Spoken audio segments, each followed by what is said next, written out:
Mizanur Rahman is not Mizanur Rahman Azhari. Mizanur Rahman Azhari is the brand of Bangladesh যুবক ভাইরা। আমরা আগে মনে করতাম যে খেলোয়াড় হলেই শুধু সেলিব্রিটি হওয়া যায়, আমরা ভাবতাম নায়ক হলেই সেলিব্রিটি হওয়া যায়, আমরা ভাবতাম গায়ক হলেই সেলিব্রিটি হওয়া যায়।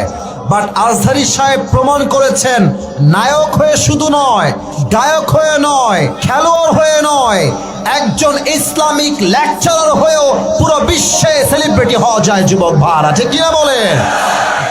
আগে আমাদের মায়েদের স্বপ্ন আমরা দেখতাম, অনেক মায়েরা বলতো আমার ছেলে বড় হয়ে খেলোয়াড় হবে, আমার ছেলে বড় হয়ে গায়ক হবে, আমার ছেলে বড় হয়ে নায়ক হবে, আমার ছেলে বড় হয়ে ইঞ্জিনিয়ার হবে, আমার ছেলে বড় হয়ে ডাক্তার হবে।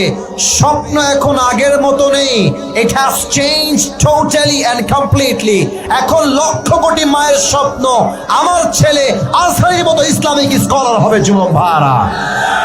এবং খুব ভালো করে খেয়াল করে দেখবেন, মিজানুর রহমান আজহারিকে জামাতের ট্যাগ দিয়ে এই দেশ থেকে কিছু কুলাঙ্গাররা বিদায় করেছিল যুবক ভাইরা।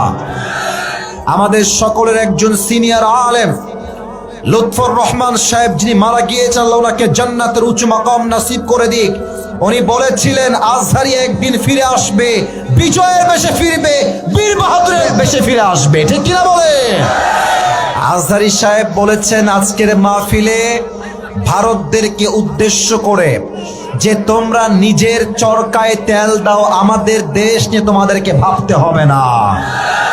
আর আমাদের দেশ নিয়ে ভারতরা একটা মিথ্যা নিউজ ছড়াচ্ছে যে আমরা নাকি সাম্প্রদায়িক দাঙ্গা লাগাচ্ছি, আমরা নাকি দেশটাকে অস্থিতিশীল করতে চাচ্ছি। আর আমি স্পষ্ট ভাষায় বলছি, পুরো বিশ্বে যত মিডিয়া মিথ্যা নিউজ প্রচার করে তার মাঝে ভারত হচ্ছে টপ লেভেলের, এক নম্বরে আছে রংপুরের ভাড়া। ভারতের যেই সাংবাদিকগুলো নিউজ প্রেজেন্ট করে এদেরকে দেখে আমার নিউজ প্রেজেন্টার মনে হয় না, বেশিরভাগকে দেখে মনে হয় হকাররা নিউজ প্রেজেন্ট করছে যুবক ভাইরা। আর একটা আছে দেখবা, বাংলাদেশ আর থাকবে না, এইটাকে আমার দেখে মনে হয় যে এই বেটা গুলিস্তানে আন্ডারপ্যান্ট বিক্রি করলে বেশি মানাতো যুবক ভাইরা। আজহারি সাহেব স্পষ্ট ভাষায় বলেছেন বন্ধুত্ব দেখাইলে বন্ধুত্ব পাবা, যদি যে বন্ধুত্ব দেখানোর যোগ্যতা রাখে না সে ভালোবাসা পাওয়ার যোগ্যতা রাখে না, ঠিক কিনা বলে? অতএব আমিও আজহারি সাহেবের সঙ্গে তাল মিলিয়ে একটা কথা বলতে চাই, আমরা কোনো দাঙ্গা চাই না, মারামারি চাই না, বিদ্বেষ চাই না, সাম্প্রদায়িক সম্প্রীতি নষ্ট করতে চাই না। আমাদের কথা একটা, আমাদের সঙ্গে ভালো থাকবা, ভালো আমরা থাকবো, আমাদের সঙ্গে খেলবা, আমরাও তোমাদের সঙ্গে খেলবো। তবে মাথায় রেখো, এই খেলা কোনো সাধারণ খেলা নয়, এটার নাম হচ্ছে গজওয়ায়ে হিন্দ। আল্লাহর হাবিব বলেছেন হিন্দুস্তানের সঙ্গে মুসলমানদের একটা যুদ্ধ হবে, এটার নাম হবে গজওয়ায়ে হিন্দ। এই গজওয়ায়ে হিন্দে যেই যুবকরা, যেই মুসলমানরা মাথায় কাফনের কাপড় বেঁধে জীবন দেওয়ার জন্য, শহীদ হওয়ার জন্য নামবে, তারা সবাই আল্লাহর জান্নাতে প্রবেশ করবে, ঠিক কিনা বলে? অতএব আমি আমার শেষ কথা স্পষ্ট ভাষায় বলতে চাই, আজহারি সাহেব দেশে ফিরে এসেছেন। যারা আজহারি সাহেবকে দেশ থেকে তাড়িয়েছিলেন তারা কিন্তু এই দেশে এখন আর টিকে নাই।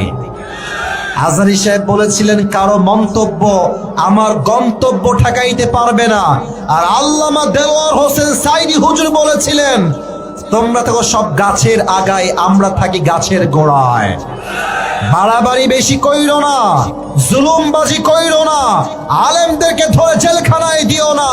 18 কোটি মানুষ গাছের গোড়ায় একটা ঝাঁকুনি দিবে, মামুর বাড়ি দিল্লি গিয়ে তোমরা পড়বা, দিল্লি গিয়ে পড়েছে। অতএব যারা এখন আবার নতুন করে প্ল্যান করছেন স্বৈরাচারকে বসাবার জন্য, এই রংপুরের জমিন থেকে আমি স্পষ্ট ভাষায় বলতে চাই, যদি আগামীতে আমার মাতৃভূমির প্রধানমন্ত্রীর চেয়ার কোন স্বৈরাচার দখল করতে চায়, কোন বেঈমান নাস্তিক আমার দেশে ক্ষমতা নিতে চায়, স্পষ্ট ভাষায় বলছি, আগামীতে জীবন দেওয়ার জন্য এই রংপুরের জমিন থেকে একটা শহীদ আবু সাঈদ নয়, হাজার হাজার শহীদ আবু সাঈদ মাথায় কাপড়ের কাপড় বেঁধে শহীদ হওয়ার জন্য রাস্তায় নামবে, বুকের তাজা রক্ত দিবে। কাকার পুত্র হাত তুলে আল্লাহকে দেখা দাও।